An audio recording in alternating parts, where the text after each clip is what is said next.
Today is April 6, 2018. I'm John Manzella, and this is the Manzella Report. President Trump's recent decision to impose tariffs on imports of steel and aluminum was met with immediate Chinese retaliation. And since then, the situation has escalated. To prevent a damaging trade war, and for our mutual benefit, I believe the US and China need to negotiate a free trade agreement. President Trump has singled out China for a rising trade deficit, piracy of intellectual property, and Chinese pressure placed on US firms to give up technology for access to that market. While the president has much support, the trade deficit, for example, is one issue that is often very misunderstood.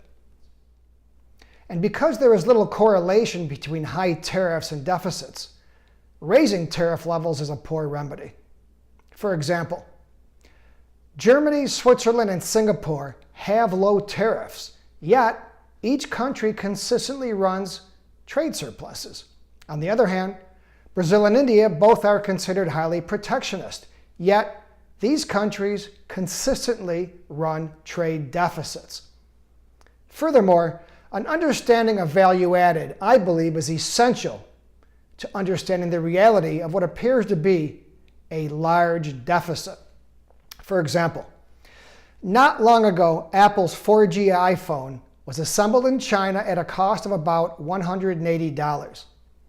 The components were made in the US and other countries, then shipped to China for assembly.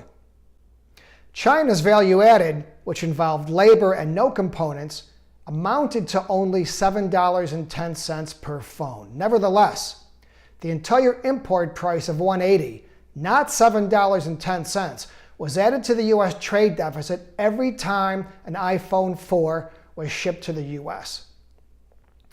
A US-China free trade agreement that incorporates the many complexities of trade and investment, as well as updates its data collecting infrastructure, I believe would go a long way to ensuring a stable, predictable, and mutually beneficial trading relationship. Without confidence in the direction of trade policy, companies often delay purchases and investments. And this puts a drag on economic growth. Trade and globalization have lifted millions of people out of poverty and significantly boosted the American standard of living. In fact, I believe it may have benefited the United States more so than any other country. Turning our backs on this engine of growth instead of updating and enforcing global rules of engagement could be a tremendous mistake.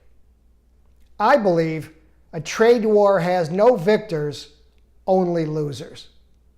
I'm John Manzella.